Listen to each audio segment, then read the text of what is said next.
How to make healing potion in Minecraft.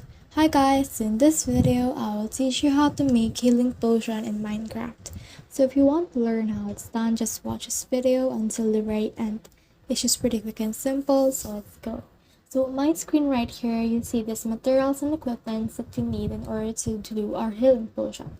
So first and foremost, you need a brewing stand, nether wart, golden apple, 3 water bottles, blaze powder, and this is optional, this is glowstone.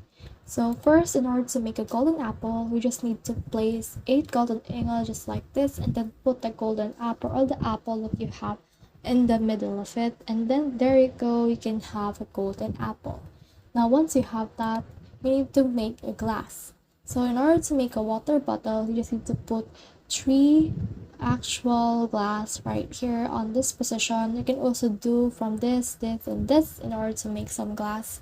So in order to make some water bottle, you just need to do this step. So once you have that, you just need to fill that up with water. Now once you have that water, you need to find some nether warts. So you can find it on the nether realm.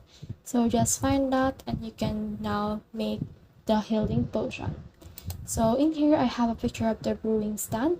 So from in here you just need to place the blaze dust, which you can get from pounding a blaze stick or blaze rod. So just put that in there, then put in here the blaze, then in here the 3 water bottles that we made, and then in here the nether wart. So after that, it will create a potion that means instant health. So that will restore 2 hearts on your Minecraft character. Additionally, you can also get some glowstone. So just turn that glowstone into glowstone dust and then replace another wart in here and add the glowstone, and that should make you the instant potion or itself health 2, which will give you 4 hearts. So that's the whole process. I hope this video helped you to make healing potion in Minecraft. If you have questions or comments, kindly put in the comment section below, and if not, don't forget to subscribe and like. Thanks.